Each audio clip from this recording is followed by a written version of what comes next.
remember it. It was like, we cannot afford to wait. In particular, for all white people to ease interracial equity commitments at a pace of their choosing while we suffer the consequences of their callousness. Come on. Yes, I agree. Do you know what that means?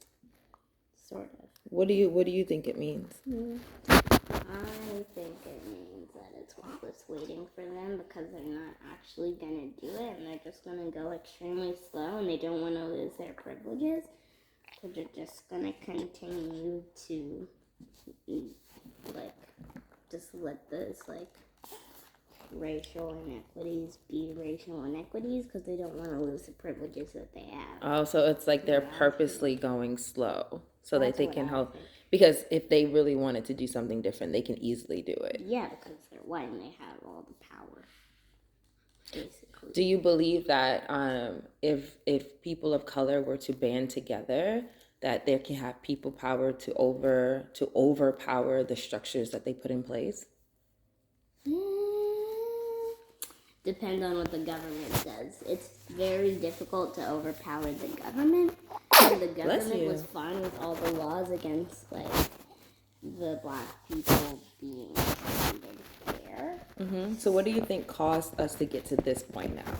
Probably eventually black people protesting against it, and eventually I think the government decided to change their mind at some point, and probably a bunch of people died in that process. And then I think it had in part to do with when did slavery end again? Child, I don't know. I think we're still in slavery. But I think if we all came together, all black and brown people were to come together and do more than protest, I think that we could cause more changes. I think we don't want to give up some of the privileges we already have, and so we don't band together. We just try to do other little stuff.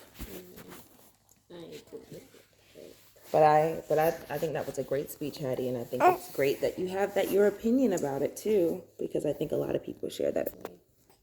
Was what I did at the Black History program. I was very nervous. I didn't want to do it at first.